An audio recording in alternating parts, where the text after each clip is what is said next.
Alright, this is a quick tutorial on how to make a VI in LabVIEW that counts up by a specific number, we'll just call that X, using shift registers, auto-indexing. It puts that all to a graph. So if I need a graph, I'll put my graph down first. So there's a graph.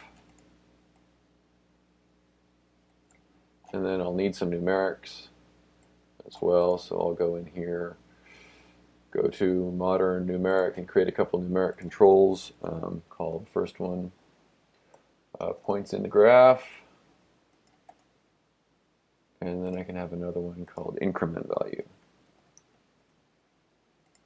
Actually, I might as well go one further and have another one called start value. And I always like to go in and put some values in here that aren't zero, because running a loop that runs 0 times doesn't produce anything and often confuses me into thinking that something else is broken when all it is that I just didn't put the start values in. So I'm going to start at the value of -5, and I'm going to increment by a value of 1.2. Making up some numbers so we've got something useful in here. Come over to my block diagram. I've got a waveform graph here. So again, if I want to make a vector that's got 100 points in it, then that sounds like a for loop to me, so I'll create a for loop and wire up points in graph in there. And so I want to use shift registers here because shift registers have memory, and so I can add a shift register, and then I can initialize that shift register with my start value, and I can take the shift register now. I got that by right-clicking on the right or left edge, and then the value from the previous loop. The first time start value is here, and so start value will come in, and because this is increment means add, so I'm going to add the increment value to that. So I would have -5 plus 1.2 would come together, give me -3.8, and that would come out here. The second loop, -3.8, would come in the shift register, again get added to increment value, and continue going forward. If I want to graph this, I can use auto-indexing to do it.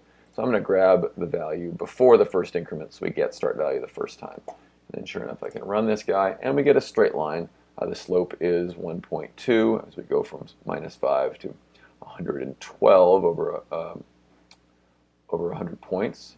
And I think that should be what we need. If we wanted to, in fact, actually one thing I can do here is I could create an indicator. If I come down and right-click, I could of course come to the front panel and go to numeric and create an indicator, but it's a nice shortcut to come to a wire I'd like to indicate, right-click and say create indicator, and I can rename that value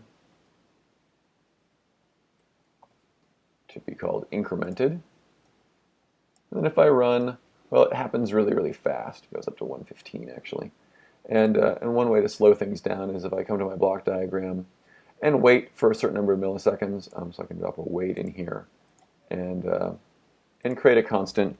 And so if I wait, say, 150 milliseconds or 100 milliseconds, then I'll get to watch this thing run.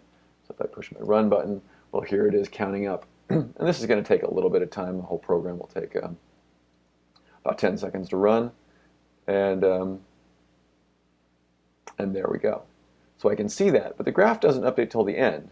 And the reason is that the waveform graph, all the data has to pass, this loop has to run every time before anything comes out this vector. So if I wanted to have the graph update inside, I'd need to do this another way. But for now, I have an example of a increment program using shift registers that updates through auto-indexing to a graph. And there it is running a little bit faster this time.